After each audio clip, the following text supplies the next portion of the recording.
আসসালামু আলাইকুম শাইখ আলিম সত্তর আল্লাহর কাছে হেদায়েত চাইতে পারি কোন দোয়া পড়ে? আমি ইউটিউবে আর গুগলে অনেক দোয়াই দেখেছি, কিন্তু সব কয়টা মুখস্থ করতে পারিনি। কোনটা পড়লে ভালো হবে? সবচাইতে সহজ দোয়া এবং সবচাইতে গুরুত্বপূর্ণ দোয়া যা দিয়ে আল্লাহ রাব্বুল আলামিন আল কোরআন কারীম শুরু করেছেন, সূরাতুল ফাতিহা। সূরাতুল ফাতিহা সূরাতুদ দোয়া, দোয়ার সূরা।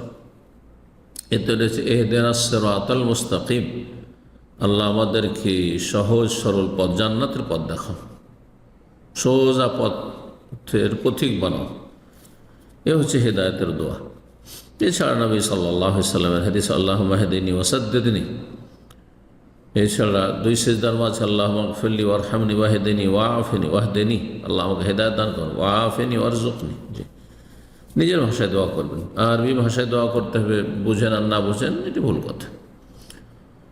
যে একমাত্র সলাতে যেই জায়গাগুলোতে সুন্নতি দোয়া রয়েছে নবী সাল্লাল্লাহু আলাইহি ওয়াসাল্লাম, সেগুলি আরবিতে পড়তে হবে।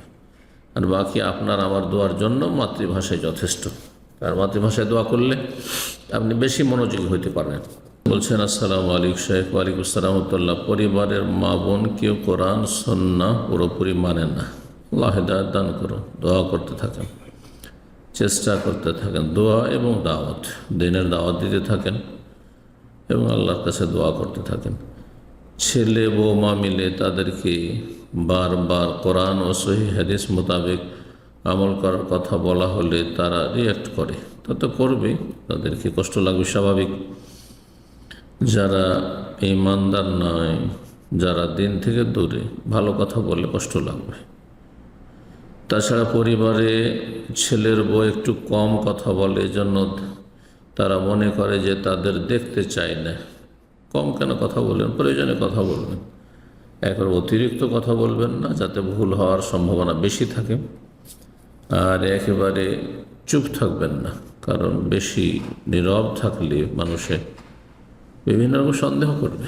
জি, যেমনটা বলেছেন, অহংকারী ভাববে অথবা ঘৃণা করেন ভাববে। তো এমন কেন সুযোগ দেবেন? মা সন্দেহ করে এবং ছেলের বাড়ি থাকতে চায় না, বৌমার সাথে অশান্তি করে। আল্লাহ সকলকে হেদায়েত দান করুন। এই ক্ষেত্রে ছেলের বউকে কি ছেলের মা বোনের মন রক্ষা করে চলতে হবে? যদি স্বামীকে সত্যিকার অর্থে খুশি করতে হয়, তাহলে তার বাবা মা কে অবশ্যই খুশি রাখতে হবে।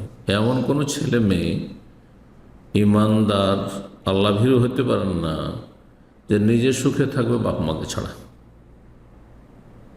তবে মানুষকে পুরোপুরি রাজি করা সম্ভব নয়। আল্লাহকে রাজি করা সহজ, কিন্তু মানুষকে পুরোপুরি সন্তুষ্ট করা সম্ভব নয়।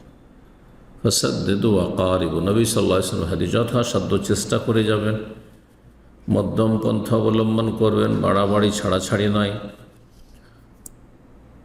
কারো মানহানি করবেন না, ছোট করবেন না। আর অতিরিক্ত বোঝা চাপালে যতটা পারবেন করবেন, একটু চুপ থাকার চেষ্টা করবেন, প্রতি উত্তর করবেন না। শাশুড়ি মার সাথে বা শ্বশুর বাড়ির লোকদের সাথে তর্ক করলে ঝামেলা বেশি বাড়বে।